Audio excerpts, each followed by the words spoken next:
तो मैंने कल आपको लेट्स राइज 2 करवाया था। Let's rise he question answer मैं आपको नेक्स्ट वीडियो जो होगी उसमें मैं समझा दूंगी। मैंने अभी लिखे नहीं है, मैं लिख के आपको बता दूंगी।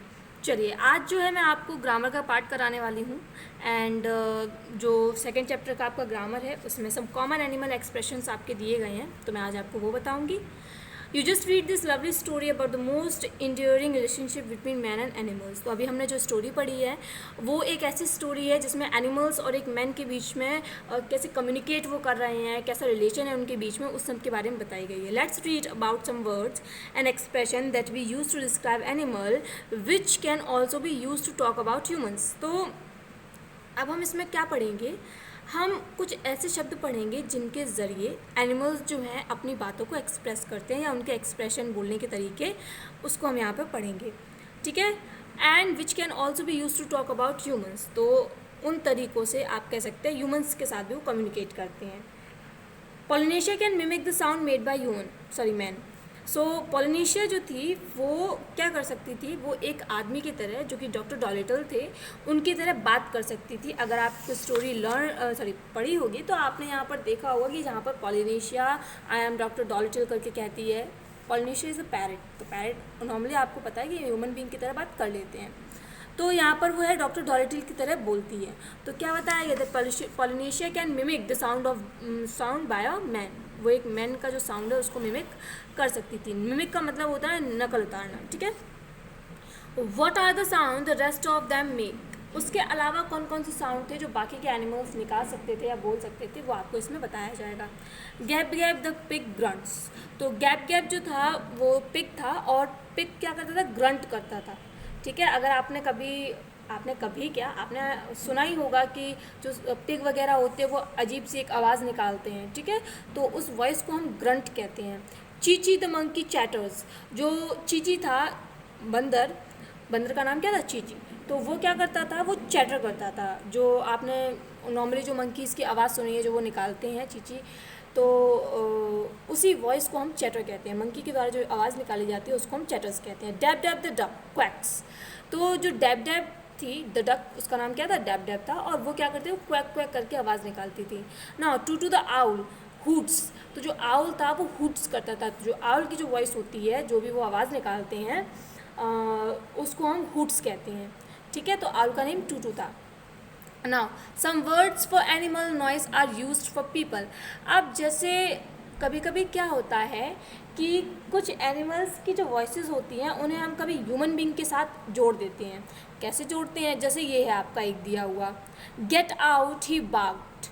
तो अगर आप देखें बाग मतलब होता है भौंकना, और वो काम कुत्ते का होता है, बट यहाँ सेंटेंस में क्या लिखा हुआ है, गेट आउट ही बाग्ड उसने। लेकिन यहाँ पर बाग का मतलब भौंकने से नहीं है, यहाँ पर तेज़ चिल्लाने से होगा जब हम ह्यूमन बीइंग के साथ यूज़ कर रहे हैं। तो गेट आउट ही बाग, ये डॉग का साउंड है, बाग। ही हाउल्ड इन पेन। हाउल्ड जो वुल्फ होते हैं वो आवाज़ निकालते हैं, वो हाउल करते हैं, ठीक है। वो जो आपने कभी अगर सुना हो मूवीज़ वगैरह में, तो जो आवाज़ निकालते हैं वुल्फ्स, उसको हाउल कहते हैं। लेकिन यहाँ पर अगर आप देखेंगे तो एक मैन के साथ, ही हाउल्ड इन पेन, तो वो दर्द में करहाने लगा, तो इस तरीके से चिल्लाने लगा, चीखने लगा, तो ये वॉइस के लिए हाउल्ड का इस्तेमाल किया है। फिर शी रोअर्ड विद लाफ्टर। तो रोअर्ड का इस्तेमाल जो है, लाइन्स जो होते हैं जो आवाज़ निकालते हैं, उसके लिए हम रोअर वर्ड का इस्तेमाल करते हैं।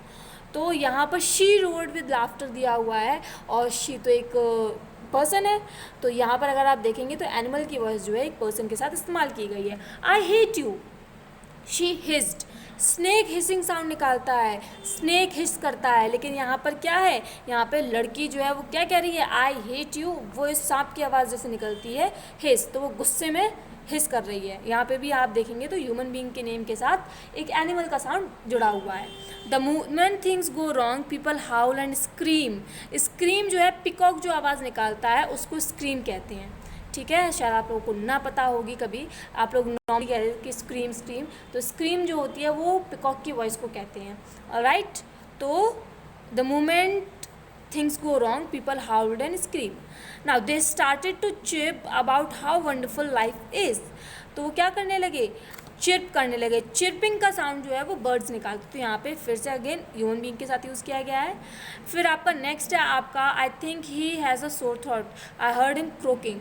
तो क्रोकिंग का जो साउंड है वो फ्रॉग निकालते हैं। जो हमारी कभी खांसी हो जाती है तो हम गला ही साफ़ करते रहते हैं ना, आवाज़ जब निकालते हैं, तो वही जो वॉइस होती है वो उस वॉइस को हम फ्रॉग की वॉइस कहते हैं, जिसे हम इंग्लिश में क्रोकिंग कहते हैं।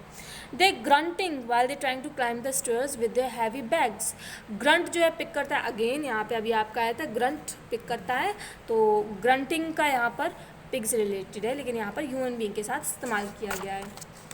अब देखते हैं इसमें क्या अलग चीज़ है, या किस तरीके से ह्यूमन बीइंग के साथ जो साउंड है क्या मतलब है उनका। लेट्स ट्राई 5 है आपका। Let us read some common animal saying and find out what they mean. You can't teach an old dog new trick. It means an old person will not easily change the way he or she does something. देखिए, अब यहाँ अगर आप देखेंगे तो इस sentence में ये दिया है, you can teach an old dog new tricks.